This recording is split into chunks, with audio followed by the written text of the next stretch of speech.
is too much pink? These are the scientific questions that we pursue here on the Ellie channel, and it is 100% peer-reviewed science. It is not at all. It's basically just experimenting. I mean, that's what science is it? I don't know. Is it facts? Who knows? But we built a whole house, and then my brain went, whoa, what if this is not too much pink? So I built a foundation up from the house, because maybe what we really need is a garden, and then it'll be too much pink. So this is like a PS, a postscript, a little bit like it added onto the end. Definitely this is going to be too much pink this time. Absolutely, definitely, completely, yep. Yeah, okay, so if we're going to have a garden, we're going to have to change Pinky out of her gym jams, put her in her outside clothes. And what do you find at the bottom of gardens? It's fairies, right? Fairies. Yeah, I've completely lost it today, but this is the pink is messing with my brain. However, I think in this case, we're not going to have fairies at the bottom of the garden. What we actually have is Pinky's sister, because her sister is a mermaid. I mean, did you know this? I didn't, but you know, your genes, your genealogy, somewhere back in the history of Pinky's parents, there was some fae blood. So we are going to make a mermaid for the bottom of the garden to live with Pinky. And this is her sister. And we've got pink hair now. We're going to give her a pink tail. And she's also got a very pink name, which is, what are we going to call her? We're going to call her Cerise, which is lovely. And her best friend is a flamingo, which is also like flamingo is a color of pink. But this is flamingo, this is Floops. Floops to the flamingo, and I can almost not say that. So here we go. Pinky's long lost sister. She just gets to bunk down here at the bottom of the garden. We're going to have some flamingo themes in here, I think. And if she's a mermaid, we're going to need a pool, right? So maybe we get a flamingo pool. So if I use this floaty from one of the big Lego Friends cruise ships from the past and mix it up, we're going to do that. There's a plan. My brain. So we've got all the kids out here because they're very, very excited because they're about to get a pool. And the pool is... Cerise is going to be sleeping in the pool. So this is her bed with a flamingo print on it in pink, which is perfect. But we're going to make the flamingo floaty, which is so hard to say. We're going to make it into a pool, and we have to also make it all pink. The majority of it was pink to start with, but I need to swap out the pieces that aren't or weren't and swap them in for what I have and see if this works. So we did have these rounded pieces first as the edges, but I need to build it up because it's going to be a pool rather than a floaty. So we need a little bit of height in the sides. So I've got these nice pink edges, and then if we put that on there, then that's got this weird gap out here. So maybe if I put these out here, yeah, okay, I reckon I can do that. So how do I know? Okay, so I'll put this here, and now I'm going to make the sides bigger, and I only have, I'm one short in these big curved pieces. I'm just going to put that bit at the back. No one's going to notice that there's a big gap in the flamingo.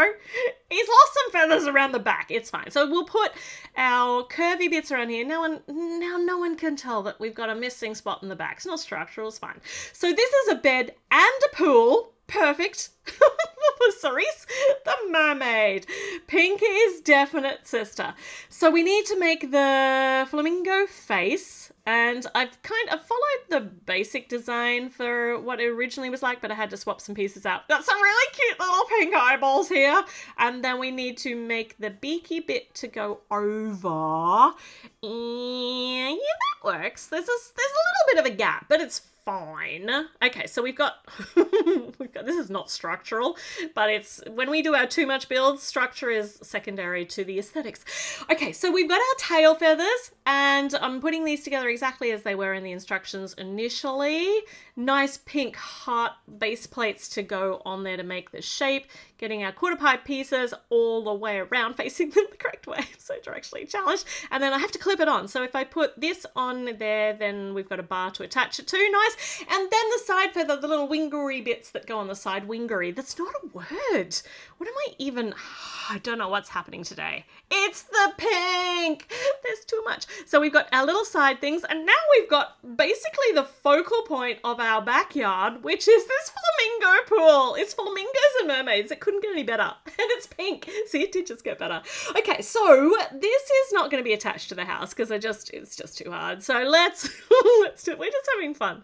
So we're going to connect together our base plates here. We're going to try and put the flamingo pool over here, which means we need a step down from the house. And I want to be really clever with multi-levels, but I'm limited with what parts I have.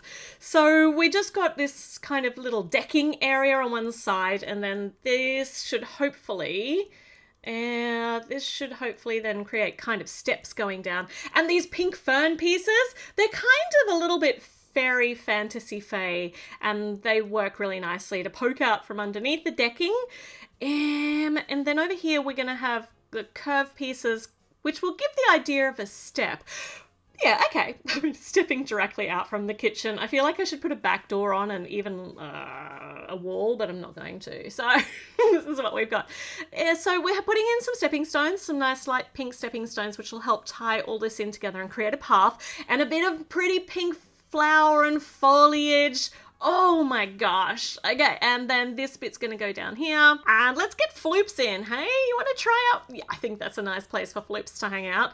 Right, over here we can have maybe like a sunning area, a sitting space. So we've got some nice pink fencing. We do have a frog. You gotta have pink frogs. It's absolutely the law.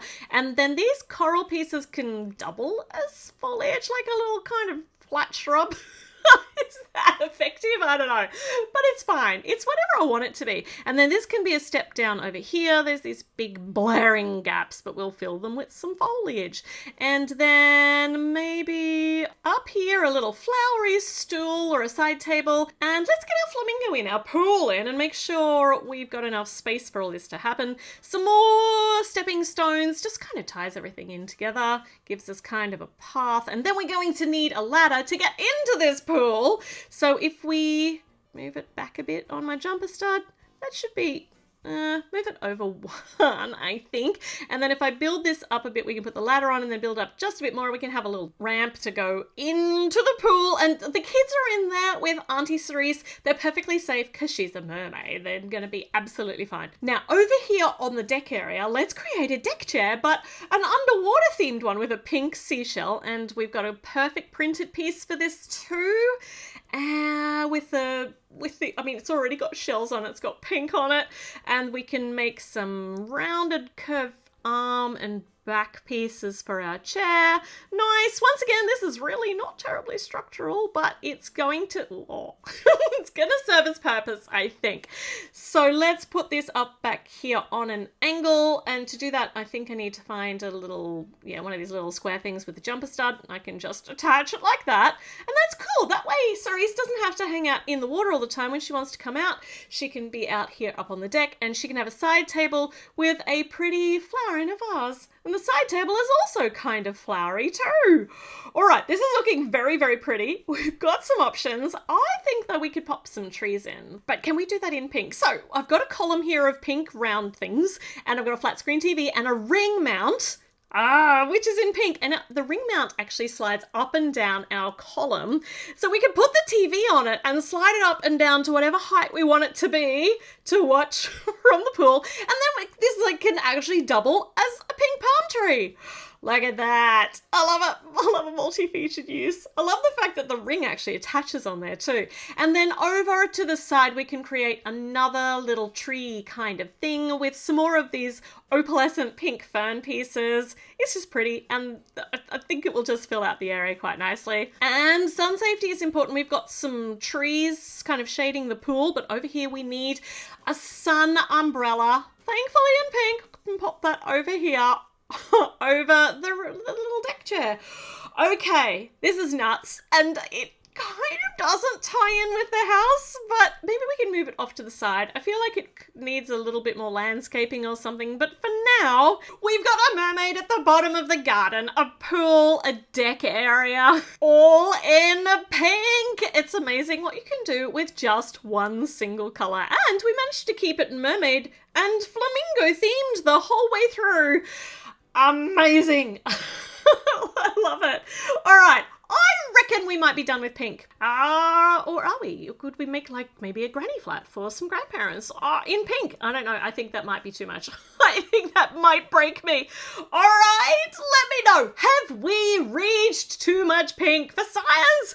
And check out lots of like the other parts of this build. If you've missed them, you don't want to miss that. I mean, what will you do without all that pink in your life? Make sure you subscribe, click the little notification bell, and check back in because there's so much more coming up. And now I have to go and have a lie down and look at some other colours. Okay, bye.